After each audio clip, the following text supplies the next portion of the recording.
Hello दोस्तों, स्वागत है आपका स्टडी नाउ 6 चैनल पे। आशा है आप सभी ठीक होंगे। तो हिंदी साहित्य से संबंधित इस प्रैक्टिस सेट की क्लास को शुरू करते हैं, जिसमें कुल 50 प्रश्न रहेंगे। शुरुआत में हिंदी साहित्य से संबंधित प्रश्न रहने वाले हैं और अंत में कुछ प्रश्न हिंदी व्याकरण से संबंधित रहेंगे। ठीक है, सभी प्रश्न महत्वपूर्ण रहेंगे, ध्यान दीजिएगा और अंत तक जुड़े रहिएगा। पहला प्रश्न है, निम्न कृतियों में से कौन सी कृति भारतेंदु हरिश्चंद्र द्वारा रचित नहीं है? तो पायस पयोनिधि के रचयिता गोविंद गिल्ला भाई है। ठीक है, पायस पयोनिधि के रचयिता रहे गोविंद गिल्ला भाई। इसके अलावा वर्षा विनोद, गीत गोविंदानंद और वेणु गीत के रचयिता रहते हैं भारतेंदु हरिश्चंद्र। अगला प्रश्न है, भारतेंदु हरिश्चंद्र ने काव्य धारा को किस ओर मोड़ा? भारतेंदु हरिश्चंद्र ने अपने युग के काव्य धारा को किस ओर मोड़ा? तो भारतेंदु युग से पूर्व काव्य धारा में भक्ति और श्रृंगार से संबंधित रचनाएं रची जाती थी। ठीक है, भक्ति और श्रृंगार की प्रवृत्ति विद्यमान थी भारतेंदु युग से पूर्व की रचनाओं में।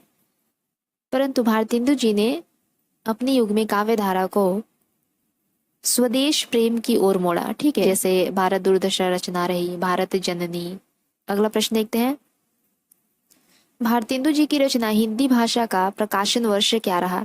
हिंदी भाषा एक निबंध संग्रह है जिसके रचयिता रहे भारतेंदु हरिश्चंद्र। इसका प्रकाशन वर्ष पूछा गया है, तो इसका प्रकाशन वर्ष रहा 1890 ईस्वी। हिंदी भाषा नामक निबंध संग्रह का प्रकाशन वर्ष रहा 1890 ईस्वी। इसके अलावा हरिश्चंद्र चंद्रिका, कवि वचन सुधा, बाल बोधिनी पत्रिका का संपादन भी किया भारतेंदु हरिश्चंद्र जी ने। नाटक लेखन से भारतेंदु हरिश्चंद्र जी को प्रसिद्धि मिली। इनके कुछ प्रसिद्ध नाटक रहे भारत दुर्दशा, अंधेर नगरी। अगला प्रश्न देखते हैं, भारतेंदु कृत तदीय सर्वस्व किसका अनुवाद है? भारतेंदु कृत तदीय सर्वस्व भारतेंदु जी द्वारा ही रचित है। तदीय सर्वस्व यह किसका अनुवाद है? तदीय सर्वस्व नारद भक्ति सूत्र का अनुवाद है। भारतेंदु कृत तदीय सर्वस्व, जिसका प्रकाशन वर्ष रहता है 1874 ईस्वी। इसके अलावा यह किसका अनुवाद है? तो नारद भक्ति सूत्र का अनुवाद है। इनके 70 काव्य ग्रंथों में, भारतेंदु जी द्वारा रचित 70 काव्य ग्रंथों में जो प्रसिद्ध काव्य ग्रंथ है भक्ति सर्वस्व, प्रेम मल्लिका, प्रेम सरोवर, वैशाख महात्म्य, बकरी विलाप, रिपुनाष्टक इत्यादि।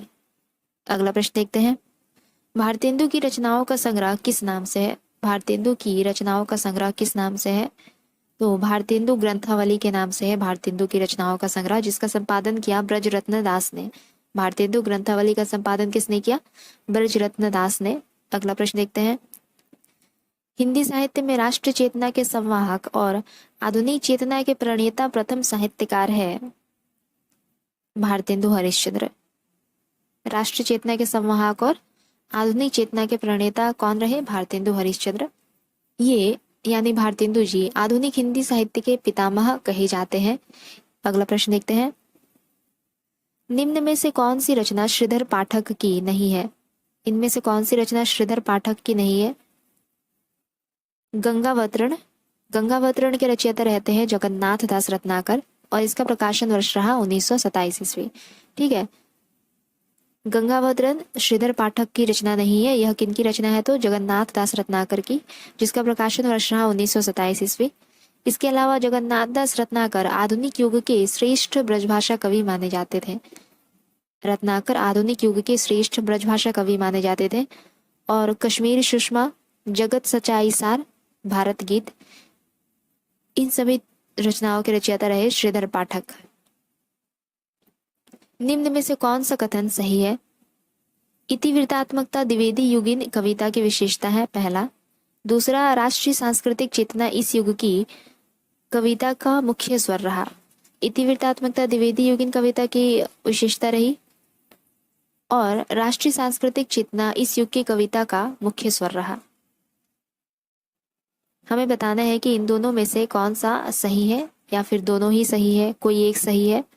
तो द्विवेदी युग के संबंध में ये जो दो कथन यहाँ पे दिया गया है ये दोनों ही सही है। ठीक है, ये दोनों ही सही है। अगला प्रश्न देखते हैं, निम्न में से मैथिली शरण गुप्त का खंड काव्य नहीं है। इनमें से मैथिली शरण गुप्त द्वारा रचित खंड काव्य कौन सा नहीं है? ये चारों ही खंड काव्य है, परंतु कौन सा मैथिली शरण गुप्त का नहीं है वह पूछा गया है। तो पथिक रामनरेश त्रिपाठी द्वारा रचित एक खंड काव्य है जिसका प्रकाशन वर्ष रहा 1920 ईस्वी। ठीक है, पथिक रामनरेश त्रिपाठी द्वारा रचित एक खंड काव्य है। बाकी जो तीनों खंड काव्य है, पंचवटी, सिद्धराज, नहुष, ये तीनों खंड काव्य के रचयिता रहते हैं मैथिली शरण गुप्त। अगला प्रश्न देखेंगे। जितने श्रम और जितनी सावधानी से यह संपादित हुआ है, आज तक हिंदी का कोई और ग्रंथ नहीं हुआ। जितने श्रम और जितनी सावधानी से यह संपादित हुआ है, आज तक हिंदी का कोई और ग्रंथ नहीं हुआ। आचार्य शुक्ल का यह कथन किस संपादित रचना के संदर्भ में है? तो आचार्य शुक्ल का यह कथन बिहारी रत्नाकर के संबंध में है। ठीक है, आचार्य शुक्ल बिहारी रत्नाकर के संबंध में कहते हैं कि जितने श्रम और जितनी सावधानी से यह संपादित हुआ है, आज तक हिंदी का कोई और ग्रंथ नहीं हुआ।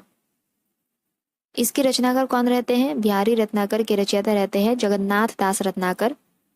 इसके अलावा लाल चंद्रिका के रचयिता रहे लल्लू लाल, विनय पत्रिका के रचयिता रहे तुलसीदास तथा कबीर ग्रंथावली के संपादक रहते हैं डॉक्टर श्याम सुंदर दास।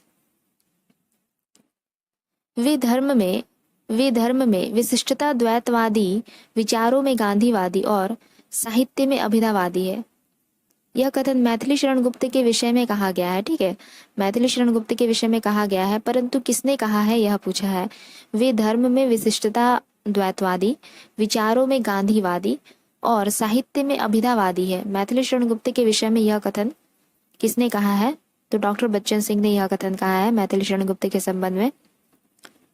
मैथिली शरण गुप्त को हिंदी साहित्य जगत में दद्दा नाम से भी संबोधित किया जाता था। मैथिली शरण गुप्त को हिंदी साहित्य जगत में किस नाम से संबोधित किया जाता था? तो दद्दा नाम से संबोधित किया जाता था। उनकी कृति भारत भारती के बाद महात्मा गांधी ने उन्हें राष्ट्र कवि की उपाधि दी थी। अगला प्रश्न देखते हैं। निम्नलिखित कृतियों को उनके प्रकाशन वर्ष के अनुसार आरोही क्रम में लगाना है हमें। तो यहाँ पे 4 रचनाएं हैं, भारत भारती, साकेत, यशोधरा, जय भारत। इनमें से भारत भारती का प्रकाशन वर्ष रहा 1912, साकेत का प्रकाशन वर्ष रहता है 1931 ईस्वी, यशोधरा का प्रकाशन वर्ष रहा 1932 ईस्वी तथा जय भारत का प्रकाशन वर्ष रहा 1952 ईस्वी। तो इस हिसाब से यहाँ पे विकल्प ख सही हो जाएगा। भारत भारती, साकेत, यशोधरा, जय भारत प्रकाशन वर्ष की दृष्टि से। अगला प्रश्न देखते हैं। निम्नलिखित में से किस कवि का उपनाम हितैषी है? इनमें से किस कवि का उपनाम हितैषी रहा? तो जगदम्बा प्रसाद का उपनाम हितैषी था। जगदम्बा प्रसाद मिश्र का उपनाम हितैषी था। अगला प्रश्न देखते हैं। आज रात इससे परदेसी चल कीजे विश्राम यही। आज रात इससे परदेसी चल कीजे विश्राम यही। जो कुछ वस्तु कुटी में मेरे करो ग्रहण, जो कुछ वस्तु कुटी में मेरे करो ग्रहण, संकोच नहीं। प्रस्तुत काव्य पंक्ति के रचयिता कौन रहे? तो इस काव्य पंक्ति के रचयिता रहे श्रीधर पाठक। आज रात इससे परदेसी चल कीजे विश्राम यही। जो कुछ वस्तु कुटी में मेरे करो ग्रहण, संकोच नहीं। ठीक है, यह पंक्ति किनकी रही? तो श्रीधर पाठक की। 1886 ईस्वी में श्रीधर पाठक द्वारा गोल्ड स्मिथ की रचना हरमिट का खड़ी बोली हिंदी में अनुवाद किया गया। किस नाम से? एकांतवासी योगी नाम से। इंपॉर्टेंट है, फिर से कह रही हूँ, ध्यान से सुनिएगा। सन 1886 ईस्वी में श्रीधर पाठक द्वारा गोल्ड स्मिथ की रचना हरमिट, ठीक है, गोल्ड स्मिथ की रचना हरमिट का खड़ी बोली हिंदी में अनुवाद किया गया। किस नाम से? तो एकांतवासी योगी नाम से। अगला प्रश्न देखते हैं। निम्न में से कौन सी रचना रत्नाकर की नहीं है? रत्नाकर की रचना इनमें से नहीं है। सुंदरी तिलक, सुंदरी तिलक रत्नाकर की रचना नहीं है। यह घनानंद की रचनाओं का संकलन है जिसे भारतेंदु हरिश्चंद्र ने संकलित किया। सुंदरी तिलक घनानंद की रचनाओं का संकलन है जिसे भारतेंदु हरिश्चंद्र ने संकलित किया। इसके अलावा रत्नाकर द्विवेदी युग के रचयिता रहे। और रत्नाष्टक, उद्धव शतक, समालोचनादर्श, इन तीनों के रचयिता रहते हैं जगन्नाथ दास रत्नाकर। अगला प्रश्न देखते हैं, पथिक किसका काव्य संग्रह है? पथिक किसका काव्य संग्रह है? तो रामनरेश त्रिपाठी का काव्य संग्रह है पथिक, जिसका प्रकाशन वर्ष रहा 1920 ईस्वी। पथिक का प्रकाशन वर्ष रहा 1920 ईस्वी। इसके अलावा मिलन, स्वप्न, मानसी नामक रचना के भी रचयिता रहे रामनरेश त्रिपाठी। पथिक, मिलन, मानसी, स्वप्न, इन सभी के रचयिता रहते हैं रामनरेश त्रिपाठी। अगला प्रश्न है, श्रीधर पाठक ने कौन सा अनुवाद ब्रज भाषा में किया है? श्रीधर पाठक ने कौन सा अनुवाद ब्रज भाषा में किया है? उजड़ ग्राम। उजड़ ग्राम का अनुवाद ब्रज भाषा में किया है श्रीधर पाठक ने। ठीक है, उजड़ ग्राम का अनुवाद ब्रज भाषा में किया है श्रीधर पाठक ने, जिसका प्रकाशन वर्ष रहा 1889 ईस्वी। यह गोल्ड स्मिथ की रचना डिजर्टेड विलेज का ब्रज भाषा में अनुवाद है। यह किस रचना का अनुवाद है? उजड़ ग्राम जो है ब्रज भाषा में अनुवाद किया श्रीधर पाठक ने। किस रचना का अनुवाद है? तो डिजर्टेड विलेज का अनुवाद है यह। और डिजर्टेड विलेज किनकी रचना रही? तो गोल्ड स्मिथ की। ठीक है, गोल्ड स्मिथ की डेजर्टेड विलेज का ब्रज भाषा में अनुवाद किया गया। किस नाम से? उजड़ ग्राम नाम से। अगला प्रश्न देखते हैं, मनोविनोद भाग 1, 2, 3 किनकी रचना है? मनोविनोद भाग 1, 2, 3 किनकी रचना है? तो श्रीधर पाठक की रचना है यह। मनोविनोद भाग 1, 2, 3 श्रीधर पाठक का ब्रजभाषा में रचित एक मौलिक काव्य है। श्रीधर पाठक खड़ी बोली के प्रथम स्वच्छंदतावादी कवि माने जाते हैं। अगला प्रश्न देखेंगे, जौहर नामक महाकाव्य के रचयिता कौन रहे? जौहर नामक महाकाव्य के रचयिता कौन रहे? तो श्याम नारायण पांडे जौहर नामक महाकाव्य के रचयिता रहे। जौहर का प्रकाशन वर्ष रहा 1945 ईस्वी। श्याम नारायण पांडे एक द्विवेदी युग के रचनाकार रहे। श्याम नारायण पांडे द्विवेदी युग के रचनाकार रहे। जौहर के अलावा हल्दी घाटी भी इनकी एक प्रसिद्ध महाकाव्य मानी जाती है। ठीक है, प्रिय प्रवास का वर्णीय विषय क्या है? प्रिय प्रवास का वर्णीय विषय क्या है? प्रिय प्रवास के रचयिता रहते हैं हरिऔध, अयोध्या सिंह उपाध्याय हरिऔध। प्रिय प्रवास का प्रकाशन वर्ष रहा 1914 ईस्वी। ठीक है, प्रिय प्रवास में कृष्ण का मथुरा प्रवास दर्शाया गया है, या फिर कहे तो प्रिय प्रवास का विषय रहा कृष्ण का मथुरा प्रवास। कृष्ण के बचपन से लेकर मथुरा प्रस्थान की कथा का इसमें वर्णन किया गया है। बचपन से लेकर जो मथुरा की ओर निकलते हैं उस समय तक की इसमें कथा का वर्णन है। यह खड़ी बोली का प्रथम महाकाव्य माना जाता है। प्रिय प्रवास खड़ी बोली का प्रथम महाकाव्य माना जाता है। इसमें 17 सर्ग है कुल। इस महाकाव्य पर हरिऔध को मंगला प्रसाद पारितोषिक पुरस्कार भी प्रदान किया जा चुका है। पूछा जा सकता है एग्जाम में कि हरिऔध को, अयोध्या सिंह उपाध्याय हरिऔध को किस रचना पर मंगला प्रसाद पारितोषिक पुरस्कार प्रदान किया गया है? तो प्रिय प्रवास नामक रचना पर। अगला प्रश्न देखेंगे, निम्न में से कौन सी एक रचना ब्रजभाषा में है? इनमें से कौन सी रचना ब्रजभाषा में है? तो रस कलश ब्रजभाषा में रचित एक रचना है, जिसका प्रकाशन वर्ष रहता है 1931 ईस्वी। इसके भी रचयिता रहते हैं हरिऔध, अयोध्या सिंह उपाध्याय हरिऔध ही रचयिता रहे इसके। इसके अलावा ठेठ हिंदी का ठाठ और अधखिला फूल अयोध्या सिंह उपाध्याय हरिऔध द्वारा रचित उपन्यास है। और चोखे चौपदे के रचयिता भी रहते हैं हरिऔध। चोखे चौपदे के रचयिता भी रहते हैं हरिऔध। अगला प्रश्न देखेंगे, निम्न में से मैथिली शरण गुप्त का कृष्ण काव्य कौन सा है? निम्न में से मैथिली शरण गुप्त का कृष्ण काव्य कौन सा है? तो द्वापर। द्वापर मैथिली शरण गुप्त का एक कृष्ण काव्य है, जिसका प्रकाशन वर्ष रहा 1936 ईस्वी। द्वापर में कुल 16 खंड है। अंतिम खंड सुदामा बाद में जोड़ा गया। इसका जो अंतिम खंड है सुदामा वह बाद में जोड़ा गया। इसके अलावा मैथिली शरण गुप्त को आधुनिक युग का तुलसी स्वीकार किया जाता है। मैथिली शरण गुप्त को आधुनिक युग का तुलसी माना जाता है। अगला प्रश्न देखते हैं, राम की शक्ति पूजा के विषय में कौन सा कथन असत्य है? इनमें राम की शक्ति पूजा के संबंध में कौन सा कथन असत्य है? तो राम को शक्ति पूजा का सुझाव जामवंत ने दिया, सही है। राम को रावण पर विजय का वरदान देवी से प्राप्त हुआ, यह भी सही है। राम की शक्ति पूजा का कथानक रामचरितमानस पर आधारित है। राम की शक्ति पूजा के राम मानव अधिक है, ईश्वर कम, यह भी सही है, परंतु विकल्प ग यहाँ पर गलत है। राम की शक्ति पूजा का कथानक रामचरितमानस पर आधारित नहीं है, बल्कि यह बल्कि इसका कथानक बंगला ग्रंथ कृत्तिवास रामायण पर आधारित है। ठीक है, राम की शक्ति पूजा का कथानक बंगला ग्रंथ कृत्तिवास रामायण पर आधारित है। यह निराला द्वारा रचित एक महाकाव्य है, राम की शक्ति पूजा। अगला प्रश्न है, कामायनी की यह कथा केवल एक फैंटेसी है। कामायनी की यह कथा केवल एक फैंटेसी है। कामायनी के संदर्भ में यह कथन किनका है? तो कामायनी के संदर्भ में यह कथन है गजानन माधव मुक्तिबोध का। कामायनी की यह कथा केवल एक फैंटेसी है। कामायनी हिंदी भाषा का महाकाव्य माना जाता है जो कि जयशंकर प्रसाद द्वारा रचित है। कामायनी छायावादी युग का सर्वोत्तम एवं प्रतिनिधि महाकाव्य है। यह प्रसाद जी की अंतिम काव्य रचना है जो सन 1935 में प्रकाशित हुई। कामायनी प्रसाद जी की अंतिम काव्य रचना है जो सन 1935 में प्रकाशित हुई।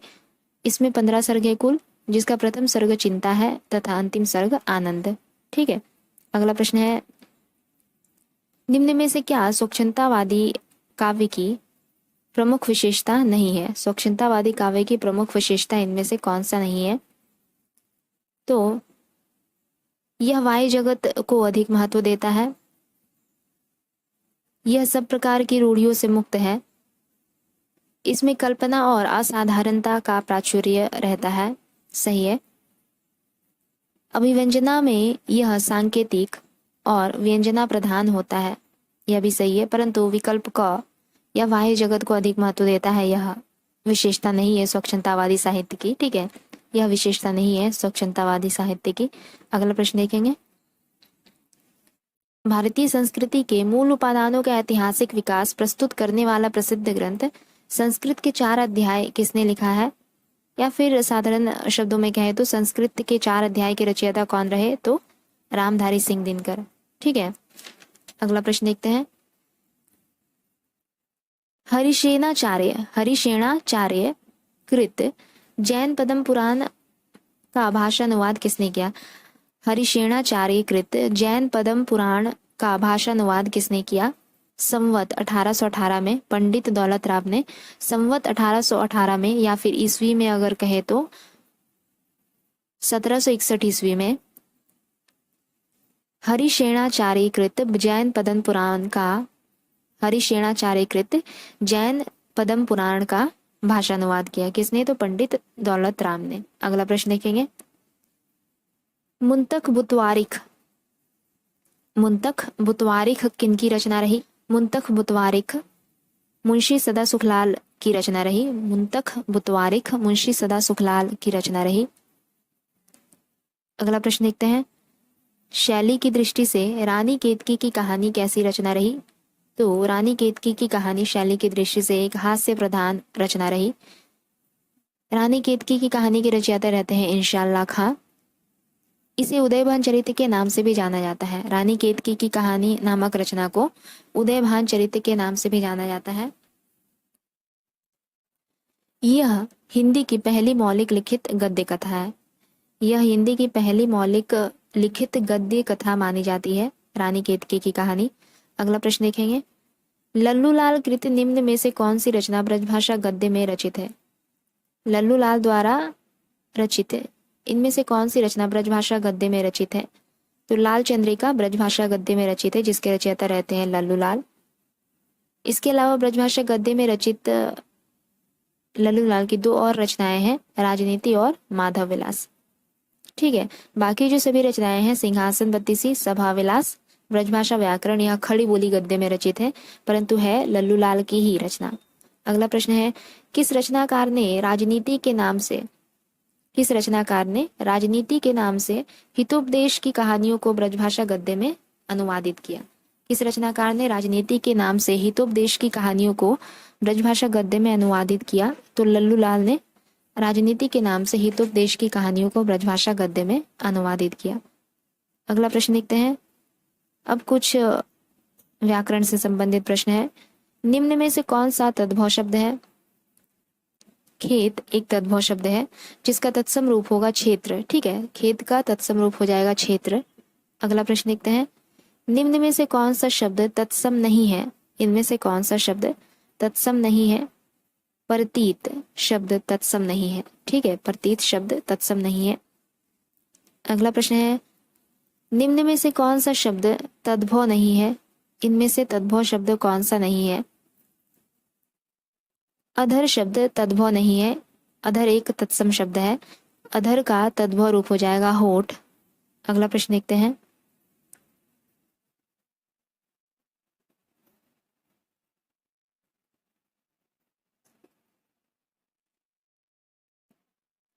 कवि शब्द है। कवि कैसा शब्द है? तो कवि एक तत्सम शब्द है। कवि एक तत्सम शब्द है।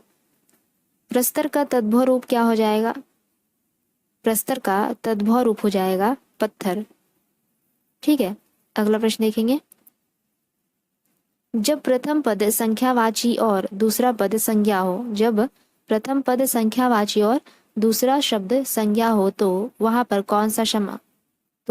कौन सा समास हो जाएगा? द्विगु समास हो जाएगा। उदाहरण के तौर पर देखिए, चौराहा। ठीक है, चौराहा चार राहों का समूह।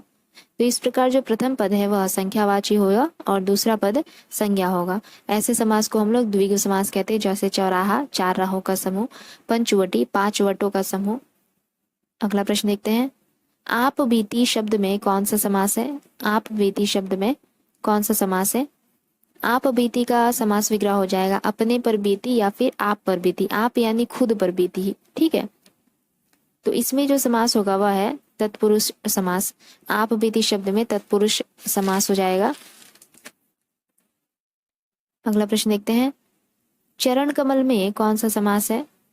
चरण कमल में कौन सा समास है? चरण कमल का समास विग्रह होगा कमल के समान चरण। ठीक है, कमल के समान है जो चरण, या फिर कहे तो कमल के समान चरण भी कह सकते हैं, या फिर कमल के समान है जो चरण भी कह सकते हैं।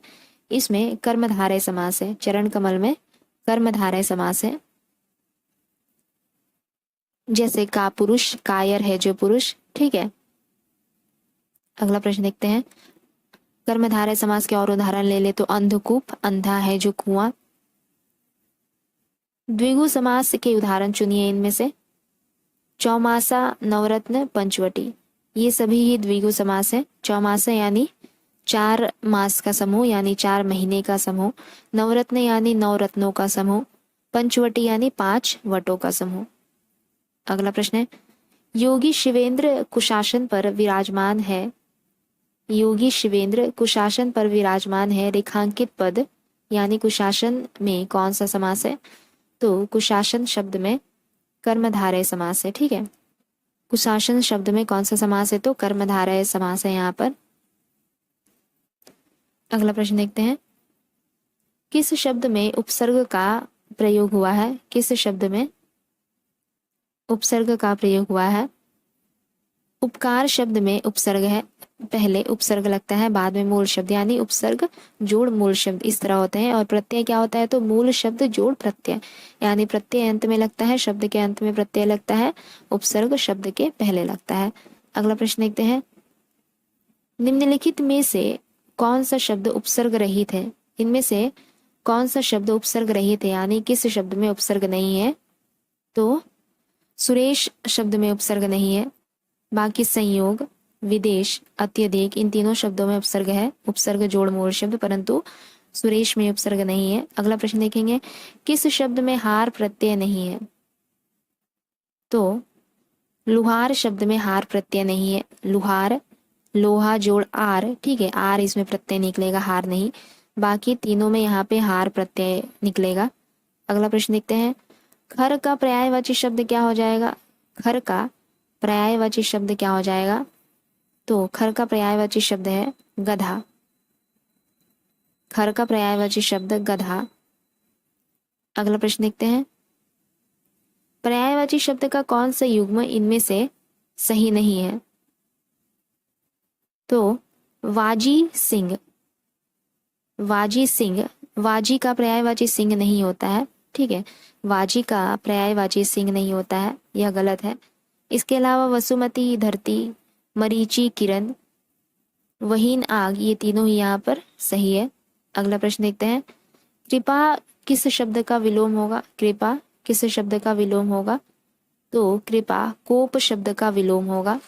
अगला प्रश्न देखेंगे। निम्न में से विलोम शब्द की दृष्टि से एक युग्म गलत है। तो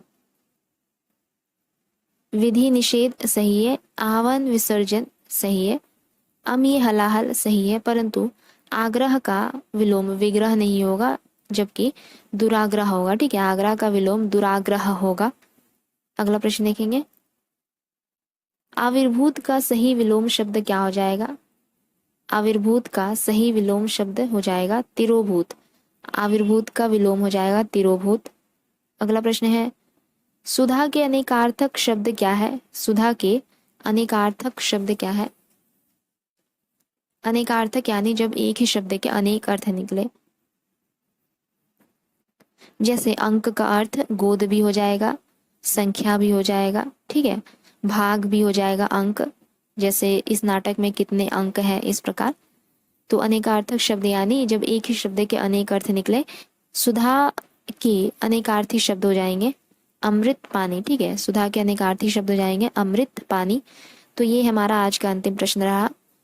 अगर किसी प्रश्न में कोई दिक्कत हो तो कमेंट बॉक्स में ज़रूर बताइएगा, और अगले क्लास में जल्दी मिलेंगे अगले किसी नए टॉपिक के साथ। तब तक के लिए अगर आप लोगों को हमारी क्लास अच्छी लगे तो लाइक, शेयर और सब्सक्राइब ज़रूर कीजिएगा। धन्यवाद।